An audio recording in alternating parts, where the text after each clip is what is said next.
I'm Bill Barol. Over the last few decades, I've done every kind of writing there is to do, from journalism to humor, books, movies, and television. I'm Mat Ricardo. For the last 30 years, I've toured the world as a variety performer. We've come together across the Atlantic to talk about creativity, what it is, where it comes from, why it matters. Thomas Edison said, to invent, you need a good imagination and a pile of junk. This is Imagination and Junk, a conversation about the hard work of creativity.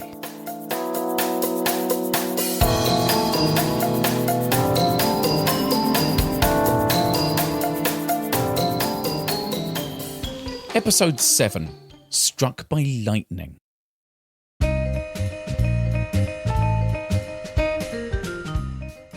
Dear Bill, so here we are, Season 2.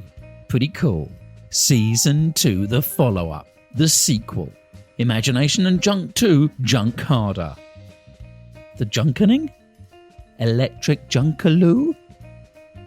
The first season was a complete success, and I can say that with confidence because I know the goals we set for ourselves.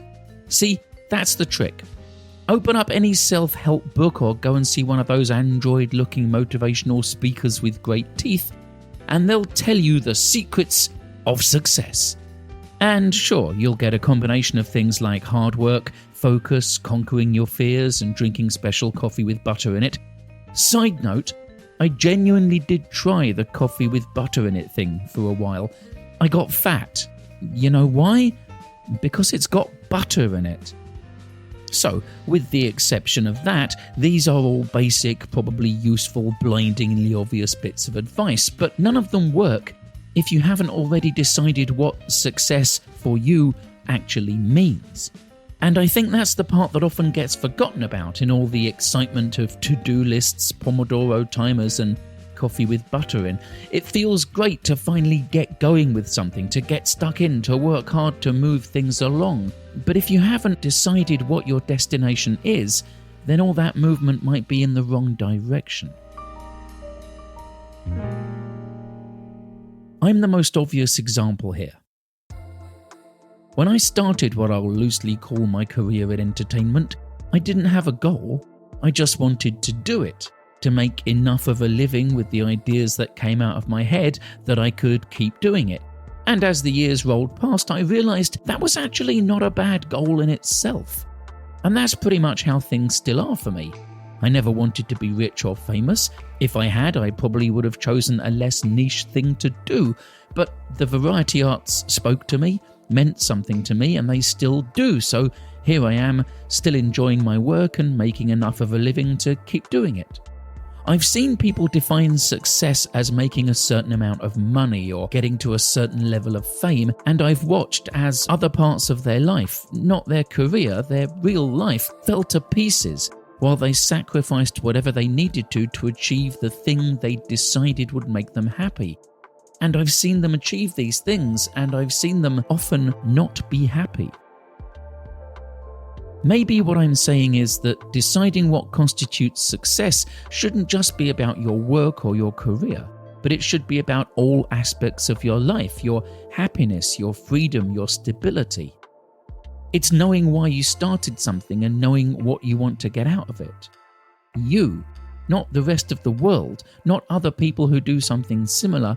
You choose what success means to you, and if you do that honestly, well, that's a good start. So, like I said, Season 1 of Imagination and Junk was a complete success because I know that our goal was to make a podcast. Were we number 1 on all the podcast charts? We were not.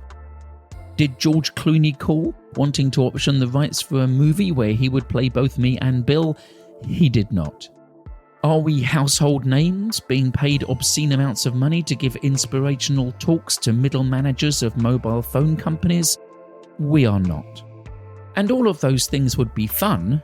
Okay, 2 of those things would be fun, and the other one would be well paid and come with a free phone. But they're not the reasons we decided to do a podcast. We decided to do a podcast because it might be interesting and to see if we could. And it was. And we did, so here we are doing some more. So, the only question left is this. Bill, did any of that sound even remotely convincing? I'll talk to you soon, Matt. Dear Matt, oh sure, we could have eased into Season 2. We've had a nice little hiatus and some time to reflect on the great wheel of life. We're enterprising guys, we could have done something with that. But no, we had to explode out of the starting blocks with not only an episode, but a very first segment that requires me to be introspective and self-critical. Because what we're talking about in this episode is meter setting, the goals and checkpoints we set for ourselves in creative work, if we want to consider it successful. Which means, of course, the goals and checkpoints I set for myself with this podcast. Which means being honest about what we've done so far and how I feel about the reception it's gotten. So, to answer your question, does any of what you said sound convincing? Well, yes and no. It's complicated. One of the ways I organized my ideas when I started thinking about what this podcast ought to be was to write little snippets of thoughts on yellow Post-its and slap them up on a whiteboard. This is an old favorite organizational method of mine, and I've never yet found anything that works better.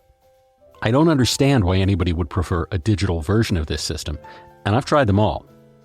I once wrote a piece for Forbes about how the recently introduced digital Post-its were a uniquely terrible idea that showed a basic misunderstanding of why paper Post-its are so supremely useful. You can paste them up, reorder them, shove them together into little idea chains. They're infinitely flexible and friction-free. They're great. You get what I'm saying. I'm Team Post-its. Anyway, my Season 1 whiteboard included Post-its of random thought nuggets like creativity and self-worth, and sitting in the garden reading a book, and one at the center that said simply, be self-revelatory.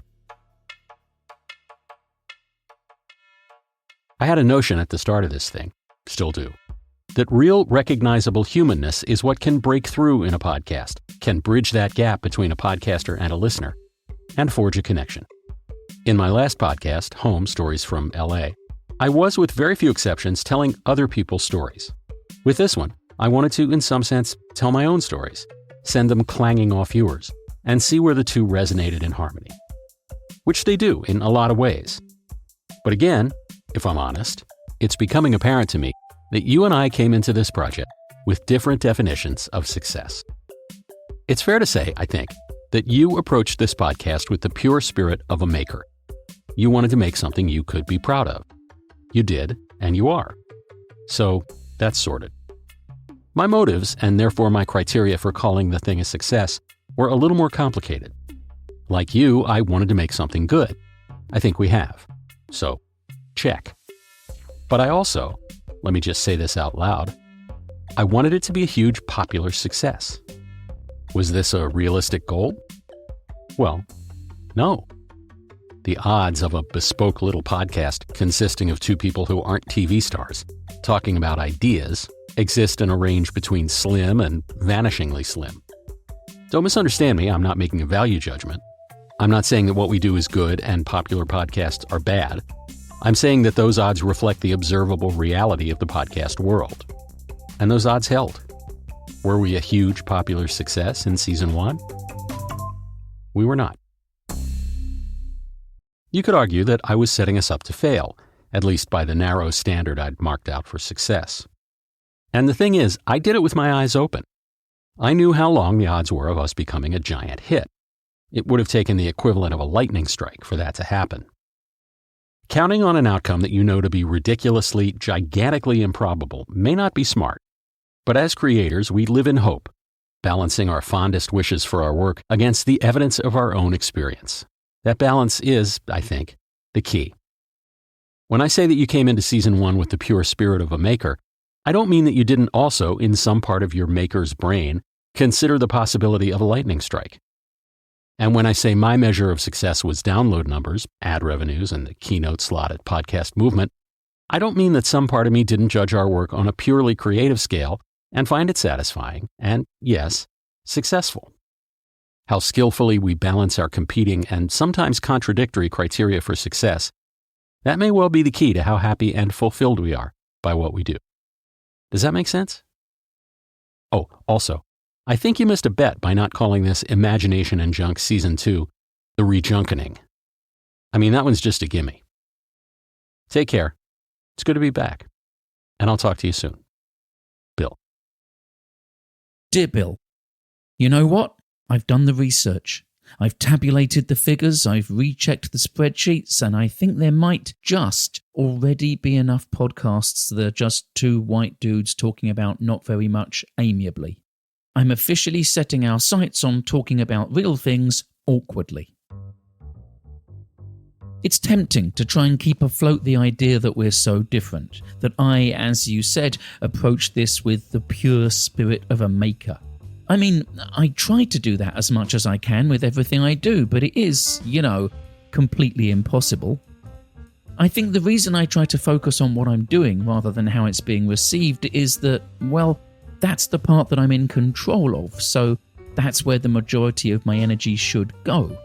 But don't think for a second that this comes naturally, or that when nobody's looking and I'm behind closed doors, I don't pine for populist success just as much as you do.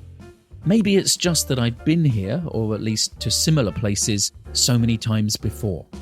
Every time I do a run at the Edinburgh Fringe, I do all I can to sell tickets and then convince myself I haven't done enough.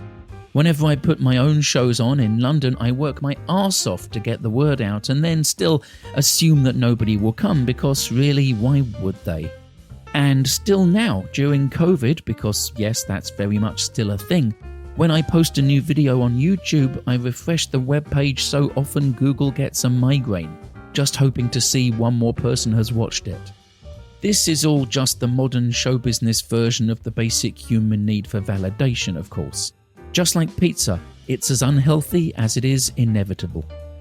Like I say though, the various flavours of this thing that I've experienced myself over the years have pushed me to work hard to control it, to not let it control me. Because the other end of this is that mainstream success becomes the main motivator in what we make. If that's all we care about, then what's to stop us out Joe Roganing Joe Rogan? We could develop a nice little side hustle selling QAnon-branded paleo CBD steroids too. We'd be idiots, sure, but we'd have a good shot at getting a bigger audience of idiots. Sometimes when my wife and me are out on a long walk, exploring somewhere way off the beaten track in the middle of nowhere, we might stumble across a big old house. "Look at that lovely house," she'll say. "Yes," I'll reply, "except you'd have to live here." I think it's kind of like that. Not to say that all the hugely successful podcasts are awful. In fact, hang on, I'm going to go and Google and see what the most successful podcasts actually are.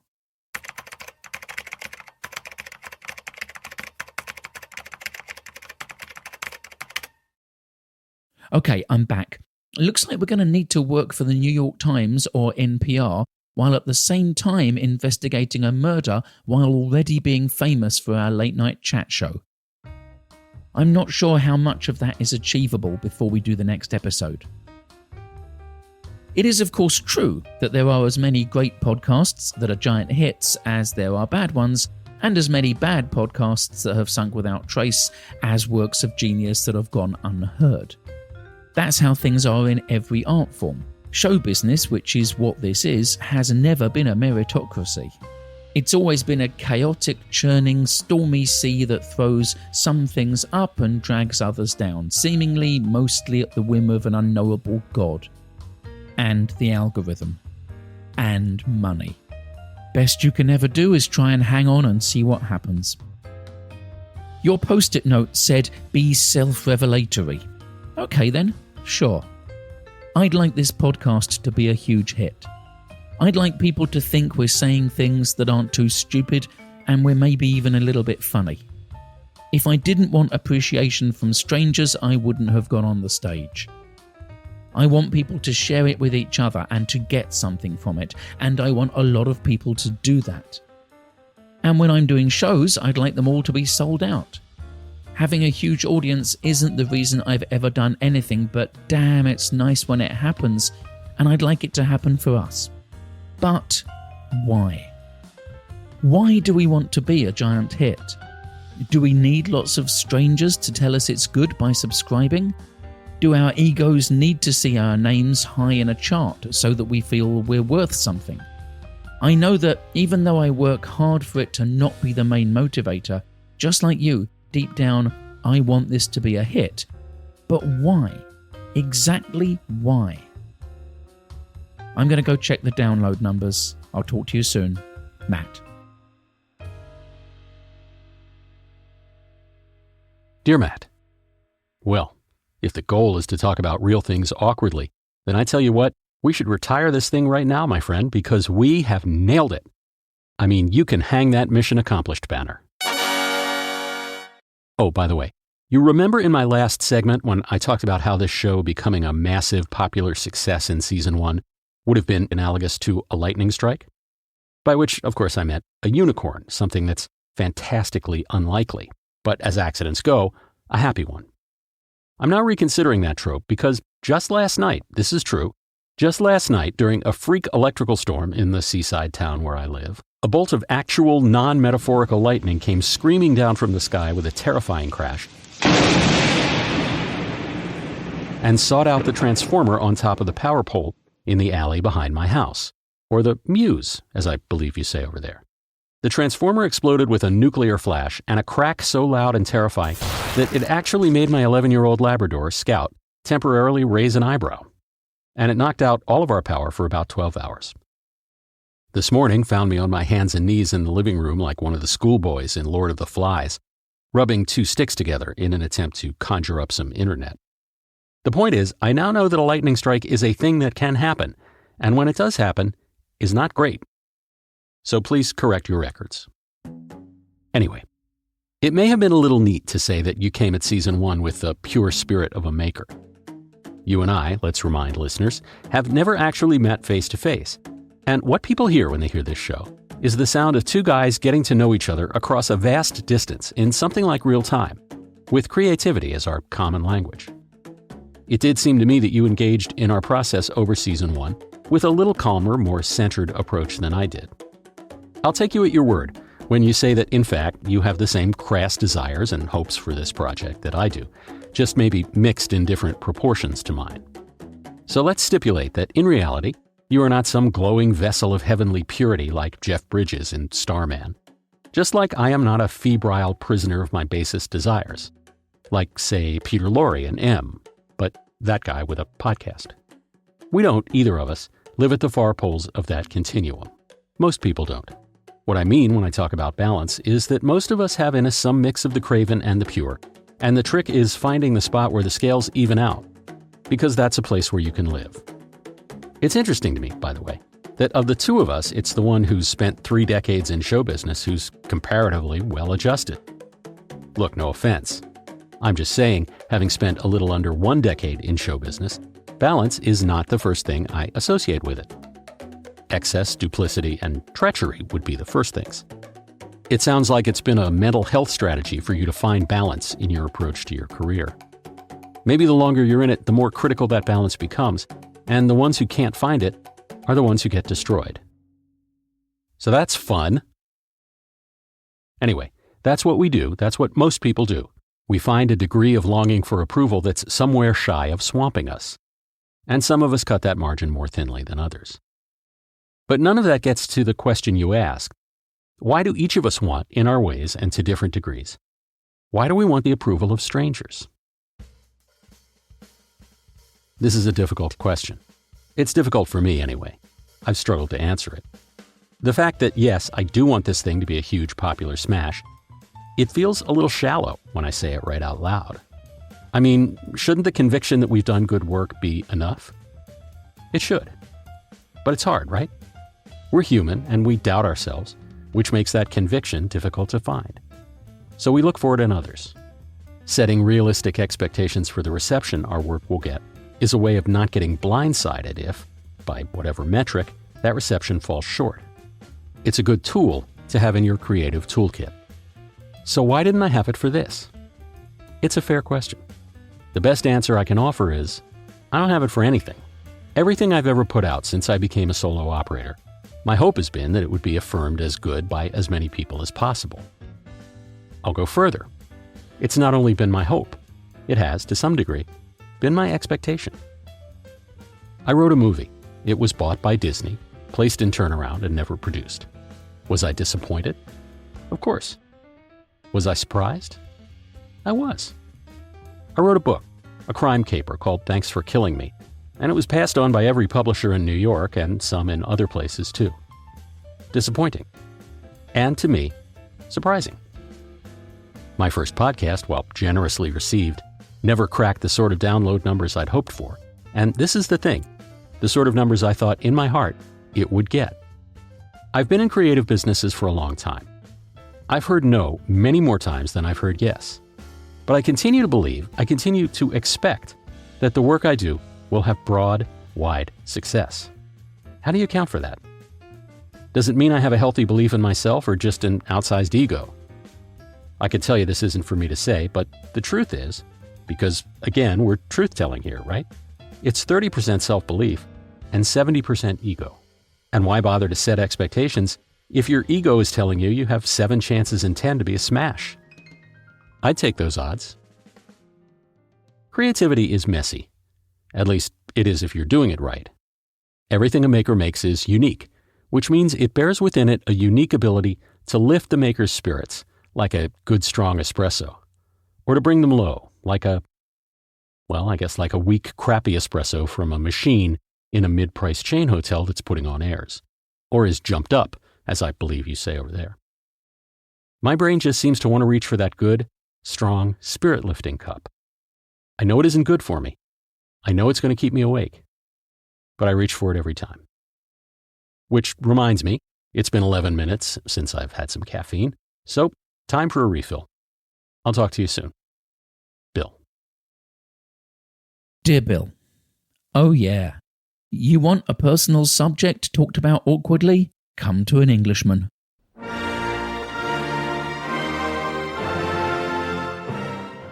It's one of our best things. How do you think Benny Hill got as far as he did? On his first audition, the powers that be tried to find the right words to tell him how absolutely awful he was, and by the time they'd agreed on what to say, he'd been on the air for 30 years. So, yes, I'm not a pure glowing Jeff Bridges Starman type artist. If I'm going to be a Jeff Bridges, then I'll be the Jeff Bridges in Tron, please and thank you. I already have one of his quotes from that movie tattooed on me. Fact. Only in the last few years have I learned to be a little more in control of those needs to be successful by the rest of the world's measurements. I suppose my starting point was that if huge mainstream success was ever my goal, then I wouldn't have decided to be a juggler. But still, once you start being in front of clapping people, it's virtually impossible for some part of you not to want, well, more clapping people. Having said that, I think I'm lucky that I've done well, but in a fairly niche art form. So I'm slap bang in the middle of show business. Not at the bottom looking up with a heart full of dreams like the lead in the first act of a musical, but also not at the top, looking down, convinced that the only thing that got me there was a unique, unstoppable, raw, burning talent. I'm in the middle. I make a living and I still get to be mostly in charge of it. That's where most people in my industry live, but you wouldn't know it. The public perception is that we're all wannabes or stars. I'm honestly, genuinely happy being neither. So I guess that mindset, cultivated over years of career self-examination, helps curb the need to have endless blanket approval from strangers that unsupportive parents planted in me. Oh yeah, if we're being honest, then we're going to be needing a cliche or two. Like someone once said, they're cliches because they're true. You say that you're surprised that after decades in show business, I seem well balanced. I do work hard at that because, I've been unbalanced and that wasn't fun. But also, I think there's an element of being battle-hardened in there too. It's kind of like telling a veteran boxer that they know how to take a punch. Yeah, that comes from being punched a lot. And the ones that couldn't take those punches, they don't stick around. Showbiz is, as you correctly surmise, a world of duplicity and treachery, so you either learn to be those things, or you learn to have those things not hurt you, to roll with those punches. I don't think it's shallow to want to be a smash hit. It just sometimes feels, perhaps to people like us, a little embarrassing to admit. It's certainly easier to shrug like a sullen teenager and mumble, "I don't care." But it's not true. We do care. I do care. When things happen that signify success, which for us on this podcast, I guess, would be good numbers of subscribers, downloads, comments, lots of 5 stars, lots of shares, messages, that kind of thing, it doesn't feel good because it strokes the ego. Okay, it mostly doesn't feel good because it strokes the ego, and it doesn't feel good because it makes us feel clever. I think the center of it is that all of these things, those clicks of various different kinds of approval, are people encouraging us. Every time someone leaves some stars or subscribes or recommends us to a friend, it's a stranger finding a way to tell us that we're going in the right direction. A way for a small part of the world to tell us, yes, good, keep going. And that's all I've ever needed, really. Proof that my compass isn't broken. That whatever idea I've had wasn't as stupid as some of the voices in my head tell me it is. It's a stranger telling me to ignore my fragility and just make more stuff. So, let's keep going. I'll talk to you soon. Matt. Dear Matt, I don't know if I'm supposed to believe the Benny Hill story is literally true. I assume not. And even if it were, it would still fall under the rubric of what reporters call too good to check. But it does remind me of an experience I had as a freelancer in the 80s, when I wrote an opinion piece for a now-defunct magazine called Washington Journalism Review. Now defunct, by the way, being the most frequently used modifier in the world to precede the noun magazine. The piece was about Andy Rooney, who at the time was doing the show-ending essay segment for the venerable TV news program 60 Minutes. A lot of people aren't drinking the water that comes out of their faucet these days. Bottled water has become a $9 billion business. This is one of the most popular, Poland spring water. It isn't Polish. Rooney would ramble on in a discursive fashion about anything that had happened to strike his eye that week, like a kid who'd only just remembered on the school bus that morning that he had a composition due. He'd do it in this wheezy old man voice, and it usually began, "Did you ever notice that?" It was the kind of cushy no-work gig that was bestowed on veteran correspondents at the end of their careers, and Rooney was indeed one of those guys. He'd written for the military newspaper Stars and Stripes during World War II and been awarded a Bronze Star for his service as a war correspondent. I don't remember thinking he should be afforded a certain amount of respect for this, being young and stupid as I was, and so I wrote my piece in a parody of Rooney's style.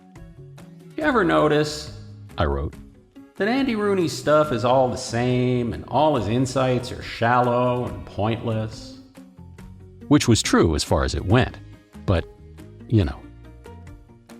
A couple of weeks after it came out, I got a note from Rooney on exquisite cream-colored CBS News stationery, the news business being so flush in those days that they could still afford things like exquisite cream-colored stationery. In it, Rooney archly thanked me for my piece and concluded by saying, "By the time I discovered I couldn't write, I was too famous to quit." The crankiness was very on brand for him. I felt properly chastened for having considered him an old geezer who was coasting lazily, and I did so right up to the moment I discovered that he had, without attribution, stolen the quote from Robert Benchley. But anyway, I think your analogy to characters in a musical might need a little fine-tuning. The archetype for the first act is, as you say, the young striver with stars in her eyes, looking up from the bottom.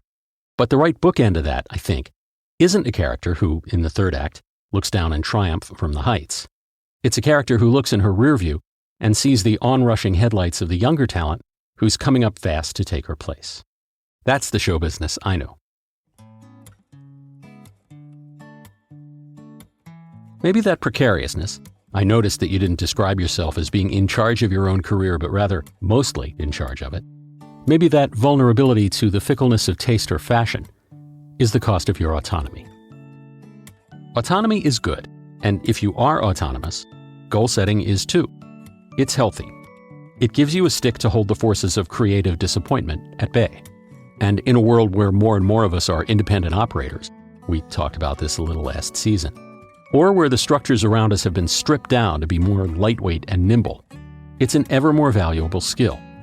The degree to which I don't possess it may simply be a measure of how old media I really am, because the businesses I came up in bore the downside risks. That's part of what you need a big, bulky structure for. Which meant that the totaling up of the score at the end of the day was theirs to do, not mine. This was, in some respects, a liberating position to be in. I didn't have to worry if a cover story I might have written for Newsweek led to a drop-off in newsstand sales that week, because that kind of thing was above my pay grade. Or, as an ex-boss of my wife's once put it, not my circus, not my monkeys. Did that lack of individual responsibility for the measurable success or failure of what I was working on set me up for life as a freelancer? It did not. Would I be better off in that life if I had a more finely calibrated ability to predict how my work will be received and set my expectations accordingly? I would, but we are who we are. So let's look ahead to a new season of this podcast with hope. That would be my job. And realism. That would be yours. And if we can at least agree that we like what we're doing and that it's worth putting out there, well, we may still disagree about whether that's enough. But it's a start. I'll see you next time. Bill.